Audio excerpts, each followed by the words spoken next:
সুপ্রিয় দর্শক, আসসালামু আলাইকুম। আপনারা কেমন আছেন? আশা করি সকলেই আল্লাহ তাআলা অশেষ রহমতে আপনারা ভালো আছেন। প্রিয় ভাই ও বন্ধুরা, এই যে আপনারা যে ঘাসটি দেখতে পাচ্ছেন, তো এই ঘাসটি গ্রামগঞ্জের প্রতি জমিতে হয়ে থাকে, তো পাওয়া যায়। এই ঘাসটি সারা বছরই পাওয়া যায়। তো কৃষি জমিতে বন্ধুরা আপনারা যদি সন্ধান করে নেন তাহলে কিন্তু পেয়ে যাবেন। তো প্রিয় ভাই বন্ধুরা, আসেন এই ঘাসটি আপনারা কি জন্য সংগ্রহ করে নেবেন। তো এই ঘাসটি সংগ্রহ করবেন যাদের বাড়িতে গরু ছাগল রয়েছে, তারা এই ঘাসটি কিন্তু গরু খেয়ে থাকে। তো বন্ধুরা,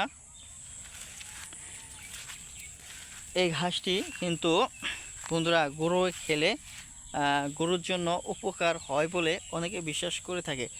তো সেজন্য আমি আপনাদেরকে পরামর্শ দিয়ে বলবো, এই ঘাসগুলো আপনারা নিয়মিত গ্রামগঞ্জ থেকে সংগ্রহ করে গরুকে খাওয়ান, বা যেখান থেকে পাবেন